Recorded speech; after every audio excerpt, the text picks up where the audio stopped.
Well, I hope, Pete, our greatest friend and ally, is standing with us in all matters.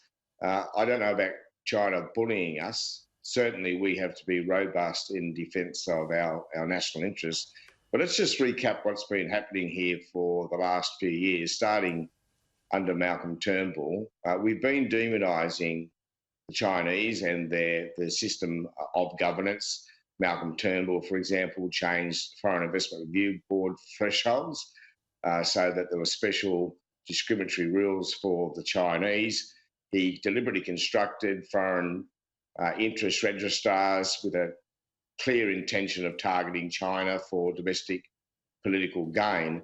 And of course, now we've had our most recent current Prime Minister basically saying things like we should send weapons-style supervisors into China against their will. I have no idea how he thought he was going to achieve that.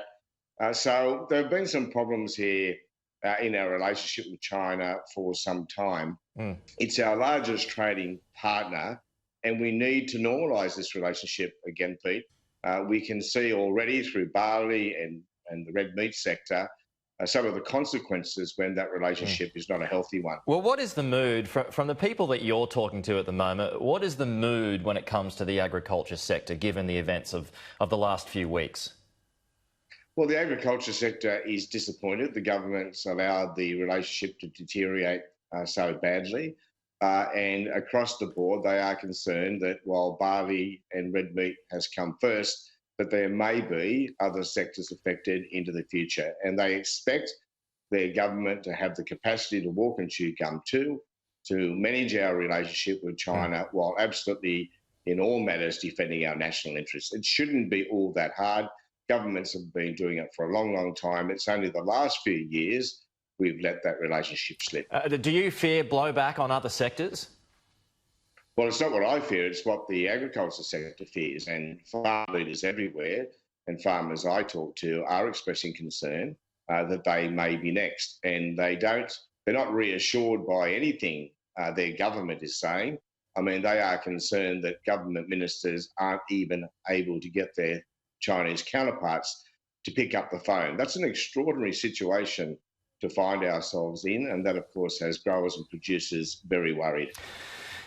Joel, I just want to get your thoughts on the government's technology roadmap. That's going to be released later on today. There is a bit to it, so I just want to break it up in some parts and get your thoughts on it. So it does appear that domestic gas is going to be playing an increasing role, and an increasing role over coal in backing up renewables in the next decade. Is that disappointing for you? It is true that the government appears to run up the white flag on coal generation in Australia.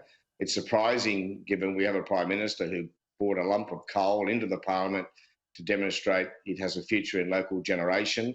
It only has itself to blame that there has been no investment coming forward in coal generation, because it's the lack of an energy policy now over 7 years that has caused that lack of investment in the coal sector. So a bit of hypocrisy now being seen on the government front.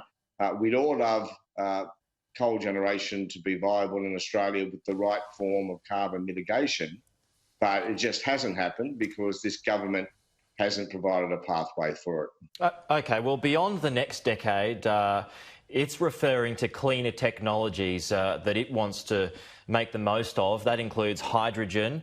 Even small-scale nuclear reactors could be used. Does that have merit?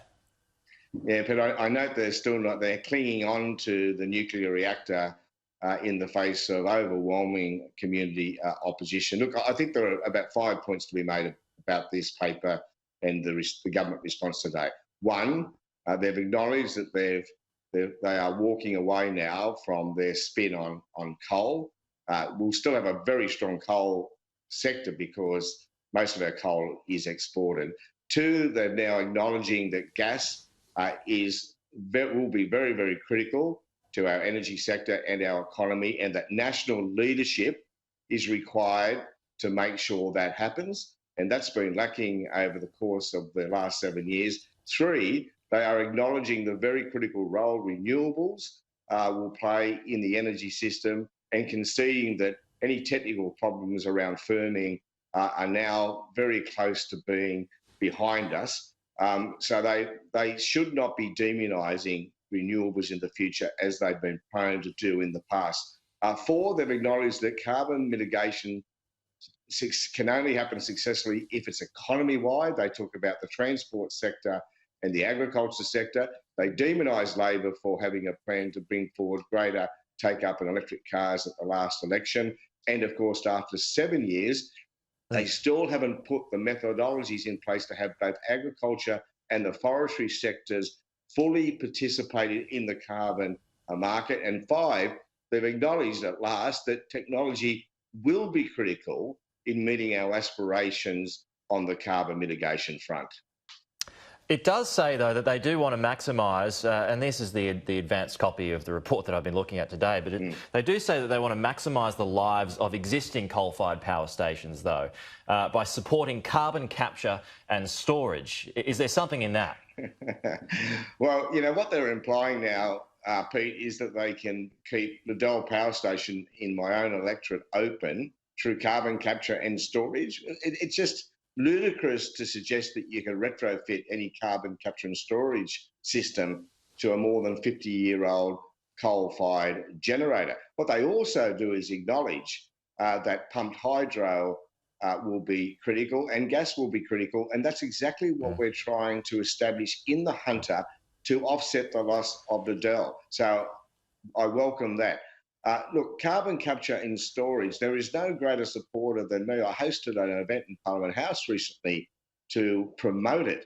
But Kevin Gallagher of Santos said himself today that he wants the price and demand for gas to be set by the market, not by government intervention. Now, Kevin Rudd invested $1.7 billion of taxpayers' money in carbon capture and storage, and Tony Abbott abolished the fund. Now, 7 years later, we've lost all that time, Pete. 7 years later, they are talking about it again. We support it. It will have application in coal, but its greatest application, of course, will be in the gas sector. And, of course, at the last election, we had a big commitment on hydrogen. We were talking about hydrogen a long, long time ago, and now Scott Morrison's playing catch-up.